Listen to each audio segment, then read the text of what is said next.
எல்லோருக்கும் பணிவான வணக்கம். நம்முடைய ஐயா நமச்சிவாயா சேனலில் இருந்து அடியேன் இன்று தினம் ஒரு திருக்கதையில் ஒரு முறை பார்வதி தேவியார் சிவபெருமானை நோக்கி கேட்கிறார், சுவாமி, கங்கையில் குளித்தால் பாகம் போவும் என்று எல்லோருக்கும் தெரியும், உங்களுக்கும் அறியும். அப்படி இருக்கும்போது தினமும் 1,00,000கணக்கான மக்கள் பக்தர்கள் கங்கையிலே குளிக்கிறார்கள். அவர்கள் பாவமெல்லாம் போக வேண்டும் அல்லவா? இந்த சொர்க்கலோகம் நிரம்பி வழிய வேண்டும் அல்லவா? ஏன் சுவாமி சொர்க்கலோகம் நிரம்பி வழியவில்லை? அப்பொழுது கங்கையில் குடிப்பவர்கள் எல்லோருக்கும் பாவம் போகவில்லையா என்று கேட்கிறார். உடனே சிவபெருமான் சிரித்து கொண்டே, வா போகலாம் என்று பூலோகம் வருகிறார்கள்.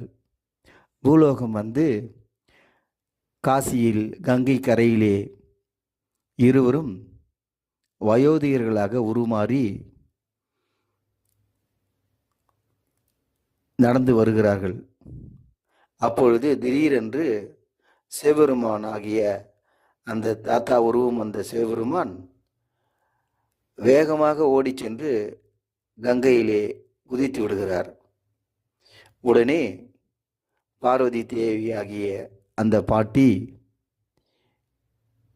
என்னுடைய கணவர் ஆற்றிலே விழுந்து விட்டார், காப்பாற்றுங்கள் காப்பாற்றுங்கள் காப்பாற்றுங்கள் என்று கதறுகிறார்.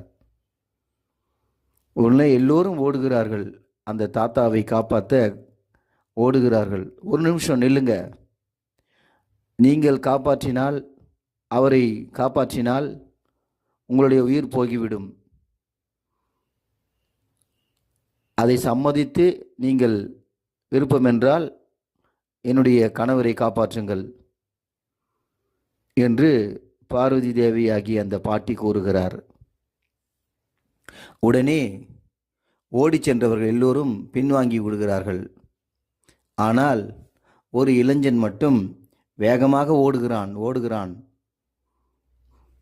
எல்லோரும் அவனை பார்த்து சிரிக்கிறார்கள். போகட்டும் போகட்டும், சரியான ரவுடி, திருடன், முள்ளமாரி, இவனெல்லாம் போய் அந்த பெரியவரை காப்பாற்றி சாகட்டும் அப்படி என்று மக்கள் எல்லோரும் நினைக்கிறார்கள். ஏனென்றால் அவ்வளவு மோசமானவன் அவன். உடனே அந்த இளைஞன் எகிரி குதித்து கங்கையில் பெரியவரை தூக்கி கொண்டு வருகிறான். ஆனால் அவன் உயிர் போகவில்லை. எல்லோரும் ஆச்சரியமாக பார்க்கிறார்கள்.